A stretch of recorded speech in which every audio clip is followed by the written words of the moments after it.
Caríssimos, meu nome é René de Paula Júnior, bem-vindo a um dos meus projetos mais queridos. Ele é um pouco errático, ele depende muito de acaso, ele depende muito de inspiração, ele depende muito de bons encontros, ele é basicamente imprevisível. Mas o propósito aqui do Leia Vale a Pena sempre foi compartilhar com vocês, na verdade até de uma maneira um pouco precoce, leituras, livros que me inspiram, que me inflamam e que me compelem, inclusive, a compartilhar com vocês um livro que eu mal comecei a ler.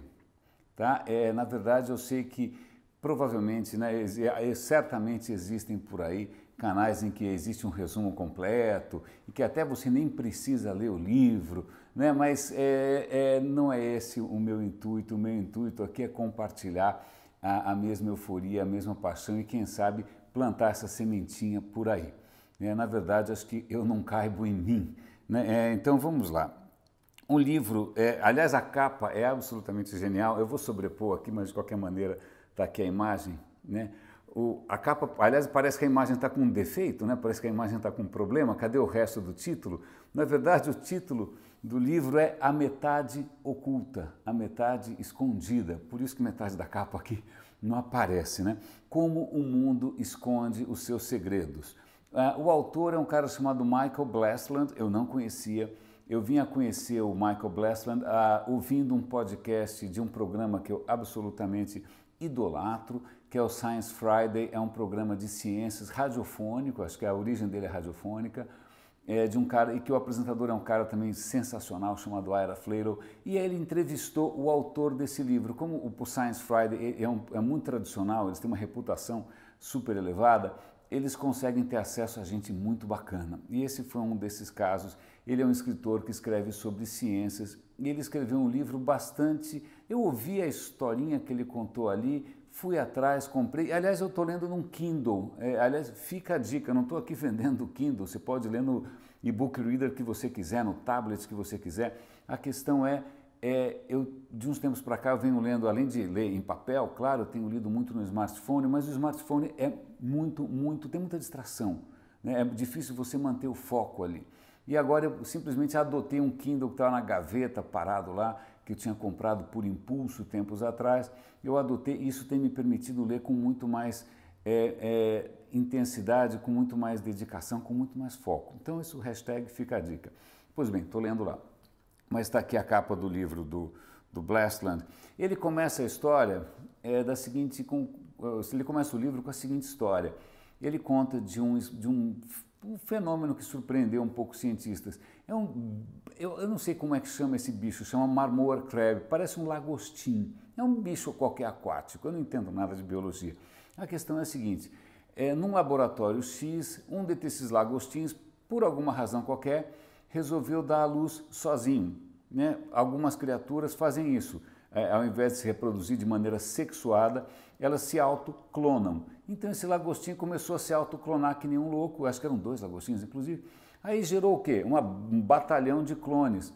Qual é a graça para cientista? Isso é ótimo, porque quando você tem criaturas absolutamente idênticas, você pode testar algumas hipóteses. Até que ponto a alimentação influencia, o ambiente influencia, a genética influencia. Pois bem, eles pegaram esses clones todos de lagostim, ou seja o que for, e para surpresa deles, a variação era enorme. Mesmo sendo clones idênticos, tem uma foto até no livro, um deles era 20 vezes maior que o outro, uns tinham um padrão colorido diferente do outro, os órgãos eram diferentes, era uma zona. E a questão peraí, um instante só, a genética é idêntica, então será que é a maneira como a gente tratou, que a gente alimentou, será que foi o meio ambiente? E a questão é que, em princípio, todos eles foram criados de maneira absolutamente idêntica, pela mesma pessoa, com a mesma comida, em tanques idênticos. Puxa, em princípio a gente teria eliminado todas as causas possíveis de variação. E mesmo assim, era notória que tinha ali uma exuberância de diferenças. E aí essa é a tese do livro, né? Essa é a tese do livro. Talvez durante muito tempo, talvez até tempo demais, a gente tenha vivido na certeza ou na esperança de que o nosso conhecimento fosse a chave para entender absolutamente tudo, para prever absolutamente tudo, para controlar absolutamente tudo. Mas o que ele está chamando a atenção é que existe aí o que ele chama da outra metade, existe uma irredutibilidade, existe uma coisa que parece completamente aleatória, que escapa à nossa tentativa de enquadrar, né? Ele não vai, eu estou no começo do livro, não é que ele vai dizer que isso é vontade de Deus, astrologia, ou que é o acaso quântico. A questão não é essa. A questão é simplesmente a gente começar a repensar a maneira como a gente pensa. A questão é justamente a gente colocar, né, uma boa dose de humildade na nossa pretensão, que era um pouco iluminista talvez, de achar que a razão por si só explicaria tudo, né? É engraçado porque eu estou super empolgado com esse livro, porque ele se encaixa numa luva, como uma luva, numa série de apresentações que eu venho fazendo que tem uma linha parecida, né? Tentar abrir um pouco mais os olhos da gente para além do Excel. Eu acho que a gente se viciou nessa falsa certeza, nessa falsa convicção, nessa falsa clareza que o Excel promete, né? Bom, está tudo no Excel, então nada vai dar errado, quando sempre tem coisas que não cabem no nosso Excel, que não estão no nosso radar, e não é só uma questão de cisnes negros ou eventos extraordinários. Não, é simplesmente a complexidade do mundo, ela é muito maior do que a nossa mania de enquadrar as coisas em modelinhos.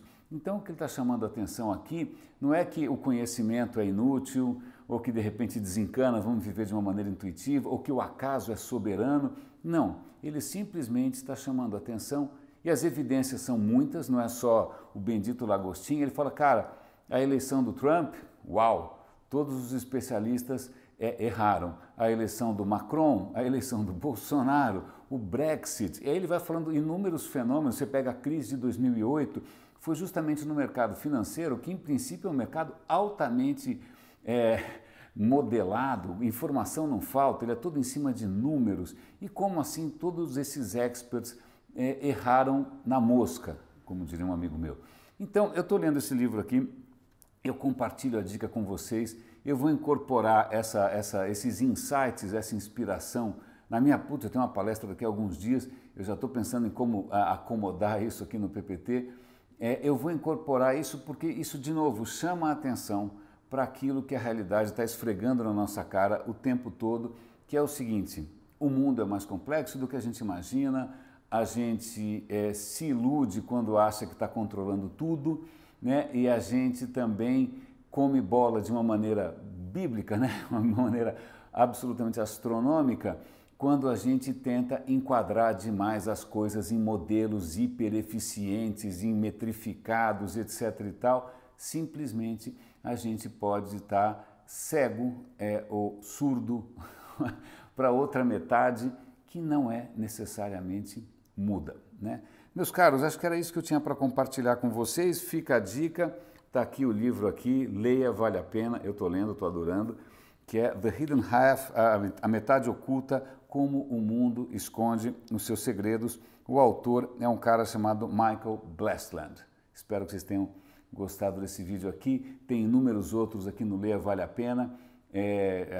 Infelizmente, eu não consigo prometer aqui uma regularidade, assim, como se fosse uma grade de programação, tal. Não é assim que eu funciono.